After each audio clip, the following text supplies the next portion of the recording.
abakozi b'Imana b'ibigwari, ndabivuze, abakozi b'Imana b'ibigwari babaye abakozi b'Imana ariko n'abakozi b'Imana b'ibigwari. Yego, abahanuzi b'ibigwari. Icyambere kibaranga, reka urugero namwe mugiye kuza kurwumva kuri Pastor Mutesi, Mama Charlene, Solange, Riziki ndetse n'abandi mu buryo butandukanye. Abakozi b'Imana b'ibigwari ntabwo ari abo ngabo mvuze, kandi abakozi b'Imana b'ibigwari Solange, Riziki, Solange, Riziki, Pastor Mutesi, Mama Charlene, ndetse n'abandi batandukanye. Abo ngabo ni abantu bagiye bakorwaho ibiganiro bimwe bibabaje byo gusebya no gutesha agaciro. Abakozi b'Imana b'ibigwari ubo ubwabo bafata umwanya wo kwica no kurangiza amateka y'abantu, nubwo yaba bafite amateka mabi, ntago wabarangisha muri amateka mabi, bakagombye kubarangiza mu mateka meza. Reka mbisobanuro akantu ku kandi, kugira ngo musobanukirwe akantu ku kandi, reka nze mbibabwire neza ku kantu ku kandi.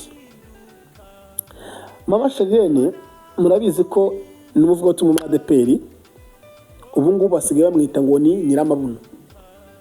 Abantu ntago ari abana beza, ngo ni nyiramabuno. Nyiramabuno bavuga gutyo, reka mvuge Mama Charlene ubundi yabaga mu nzu ya etaje, yabaga ahantu heza hameze neza, ariko ibihe birahinduka, ubu ngubu ntago kiba muri iyo etaje yagivuyemo. Mama Charlene ari muri bamwe Imana yazahuye yigishaga abana be ku bigo bihenze. Ubuzima bwe bwari bwiza, bwari buryoshye, bwari bumeze sawa. Bivuge ko Mama Charlene ntabwo yabanaga n'umugabo we, bari baratandukanye kuko amateka bagiranye bari baratandukanye. Ariko noneho umugabo we yaribanaga, ntabwo yagiraga ikintu bita cyo kwihangana. Yageragezaga uko bushoboka byose, kagenda gatanga amakuru ujya muri social media kugira ngo izina rya Mama Charlene, dore ko ryari ryanarapfuye, ryari ryarangiritse, rirushaho kugira gute kwangirika. None rero iyo Satani arimo kugushaka wowe, iyo Satani ari kugushaka ntusenge, mpaka arakubona. Natakubona we araguteza inshuti, iyo nshuti ishaka amakuru yawe mpaka imenye ibyawe. Uyu Mama Charlene Satani yaramurashe bikomeye. Buriya niba ari ikintu kiri kubaho mwa bakozi b'Imana mwe, nimujya munasenga, mujya musenga muvuga ngo Mana turabizi ko uzatugirira neza, ariko twambika imbaraga yo kunesha icyaha mu gihe tuzaba wamaze kutugira neza. Twambika imbaraga yo kunesha icyaha, kuko igihe cyose Imana itakuneshereje icyaha, uzisanga muri bwa bwiza handi witega Kanani, uhasanze ibigeragezo bikomeye utazakira. Aho ushobora kwita ngo ni Kanani kuri wowe, ikakubera Egiputa, ariko abandi ikababera Kanani. Kubera iki? Kubera ko uyu munsi wa none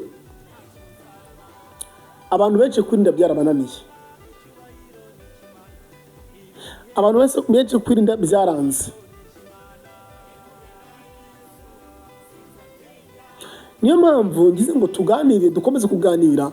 Ariko uyu Mama Charlene yagize icyo bita uburangazi. Ubwo burangazi yagize nibwo bumukozeho bwatumye agira gute asubira inyuma, noneho bituma Satani agira gute amumenyera.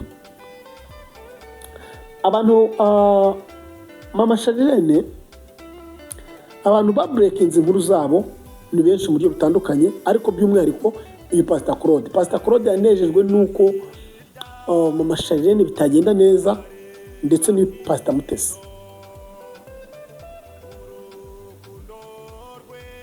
hama n'uyu mukobwa witwa Kariza, yego abo bantu ndetse hari n'abandi ndavuga ariko by'umwihariko abo bantu bishimira inkuru zibaye ku mukristo, ku murokore, zitari nziza kuziburekinga uko bashaka, kandi bakirengagiza ko Imana ishobora guhindura ibihe, nawe ukaba uri kuburesingiza abantu, uri gukora burekinga nk'inkuru z'abandi, hanyuma nawe izo burekingi uri gutanga reba bakaziburekingisha iwawe cyangwa se mu buzima bwawe. Reka dukomeze akantu ku kandi mbasobanurire. Uyu mama Sharirene yamenyekanye ku jambo, hari ijambo yavuze rivuga ngo tanga nimero uzaza mbere azakujyana. Ngo tanga nimero wakinwe uzaza mbere azakujyana, tanga nimero. I remember. You always remember that cyakibwiriza ndi kukibuka. Ariko impamvu navuze ngo abahanuzi b'ibigwari, abakozi b'Imana b'ibigwari, na aho umukozi w'Imana ari hose adahisha intege nke z'umukozi w'Imana mugenzi we, uwo muhanuzi ni ikigwari. Imana niza no guhana uwo nguwo azahanwa inkoni zirutiza abandi bose. Udashoboye gukavaringa mwene so muri Kristo Yesu, udashoboye kumurwanira urugamba, uri ikigwari. Imana izaguhana.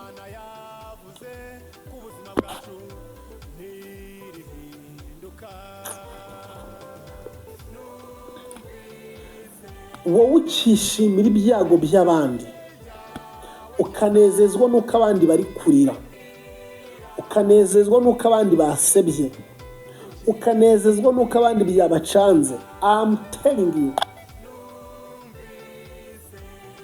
by the time it will come about you,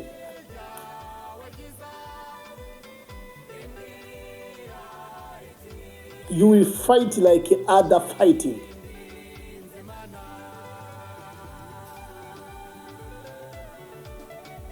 So icyiza mwabahanuzi mwe mwese, niba satani zitaje hara ngo zanikane hanze, ntabwo umurokore yakagombye kugenda ngo yanike umurokore mugenzi we. Niba uhanura iki? Udashoboye guhisha mwene so muri Kristo Yesu, uri mushumba nyamaki, udashobora guhisha umukristo wawe mu gihe yagize ibyago nkabiri yaguye, ngo munamusengera rire ku bwanyu, atakambe ku bwanyu. Kubera iki? Kubera iki mudashoboye guhisha amakuru ya bene so? Umuntu bamuvanye mu nzu asenga, nese abasenga nibo batavana mu nzu, kuki badasenga badafata ngo bicare kamera ngo avuge udasenga mugenzi we? Izi nkuru zose ziri kugenda ziri kuvugwa, abadeperi, abangirikani, gusa nta mudiva ibintu wabijyamo, ni abadeperi n'abangirikani n'abandi matora n'abanzawuni n'amaki. Murakabije, muri abakozi b'Imana b'ibigwari, mudashoboye guhisha abana b'Imana.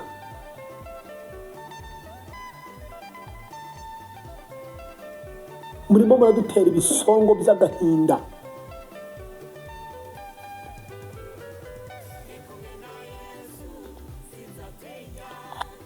Ibisongo by'amagambo, mwica umurimo w'Imana, muzambye umurimo w'Imana. Imana ntabwo izabemerera, ntabwo ushoboye. Njye byambabaje, birimo birambabaza kubona umuntu ashobora gufata umwanya akavuga ngo ngewe, akavuga umukozi w'Imana, akamuvuga, akamwanika, agashyira hariya akikomereza. Ibi bintu muvuga ijuru riba ribireba, kuko kubireba ndagira ngo ntimuzabikira.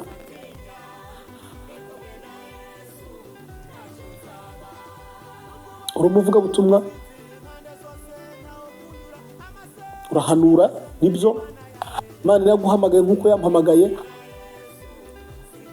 ariko mbwira niba bikwiriye ko nshobora kugira ngo nanike amakuru ya murumuna wanjye cyangwa mukuru wanjye ngo nze nyashyiraho yose ngo nyereke mwebwe mwese.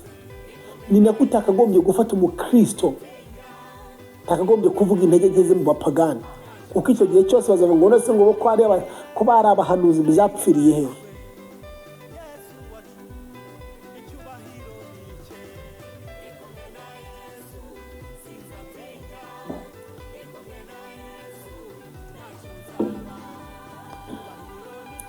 Ibi bintu mukora reka mbabwire, nk'abakozi b'Imana, abamama, abapapa, basore, kenshi ntabwo abamama basenga uretse kariza winjira mu nkuru zo gutuka abantu b'Imana. nta wundi mugore ndacyumvaho ufite YouTube channel asabye abakozi b'Imana, ntabo. N'uyu Kariza, uyu Kariza we rwose we yarabyiyemeje, yaravuze ngo abakozi b'Imana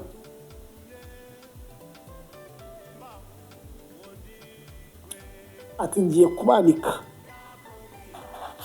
ati ntabwo byumvikana, ati ntabwo biraza gukunda, ntabwo biraza gushoboka. Barambwira neza,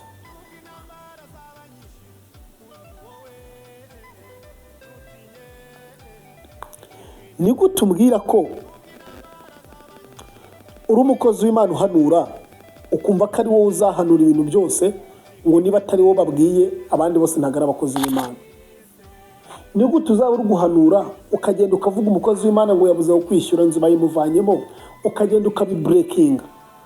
Ni gute uri umukozi w'Imana ukagenda ukavuga ngo barango Vestina na Dorukasi ngo bizambabaje ziriya ndirimbo zabo ngo ntago bari mu gitabo cyo kurimbuka bari kuruhira ubusa? Ninde uzi umunsi n'igihe Yesu azazira? Ubizi ute ko waba uri kuruhira ubusa? Mu gitabo cy'ubugingo uzi kurimo, uzi kuri mu gitabo cy'ubugingo ntago kirimo. Niba ugifite ubwo butindi bwo mu mutima, nta gitabo cy'ubugingo urimo, aho kuzarimbuka.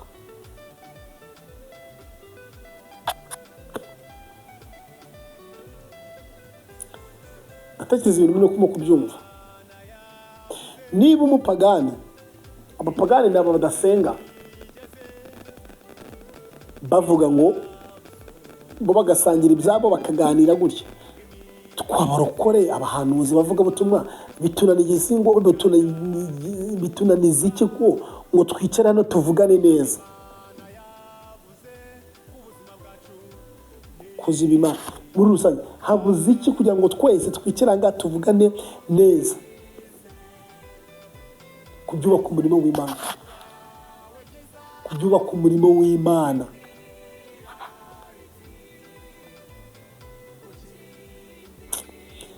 Rero abantu benshi ntabwo bakizi, ariko ndagira ngo mbabwire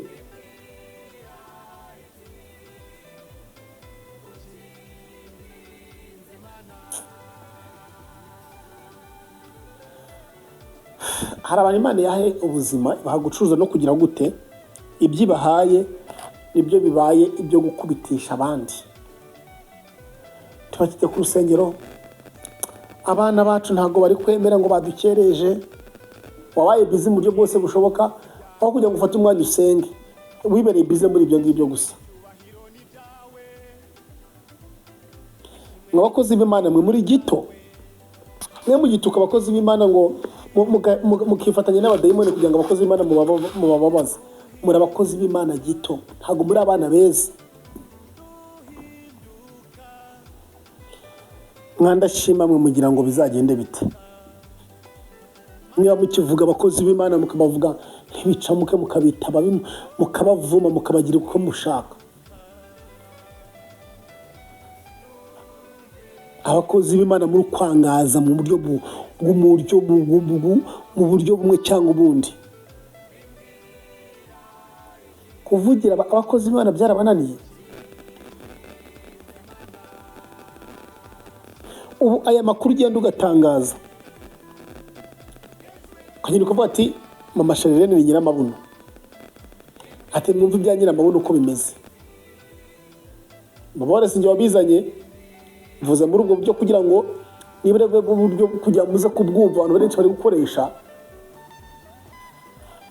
ngo nyiramabuno. Koko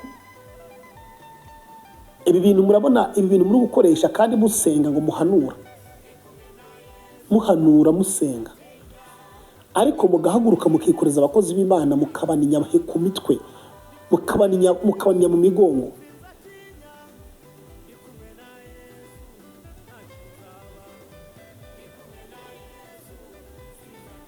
Nitubabaza kabiri. Satani aratubabaza namwe mudusonge. Satani aritambitsa mu migisha yacu, namwe mudusonge mutubabaza.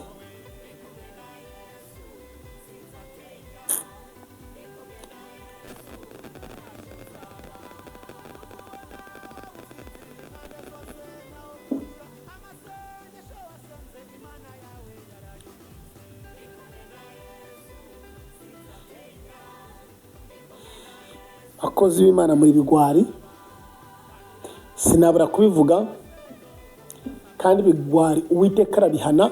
Namwe mwitegure inkoni y'Uwiteka kuko mwakabije. Abakozi b'Imana muri kubaniya ku mitwe, abandi bakabaha amafaranga kugira ngo mutabavuga bagatinya, ariko ndagira ngo ibyo bintu mutabigarukira ngaho. Inkoni y'Uwiteka ntabwo igira abantu, nta n'ubwo guteguza. Ubusenga ubudasenga inkoni y'Uwiteka kugeraho, by'umwihariko iyo wipinze ikugeraho ibyibushe cyane kuruta abandi bose. None mufashe umwanya mwese, nta muntu ukuvugira umukozi w'Imana pe. Twakwihangana kadusenga Imana dusubize ikiganiro.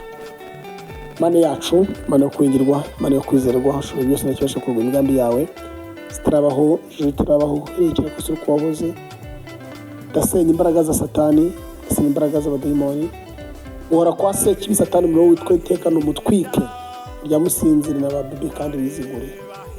Urakoze kuri byose, nanjye ndinde n'ubugingo mpagarareho, ndindira umuryango ukomeze n'indi byawuvogera katika jina la Yesu Kristo wa Nazareti.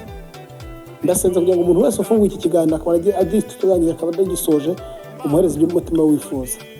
Urakoze mu izina rya Yesu, amen.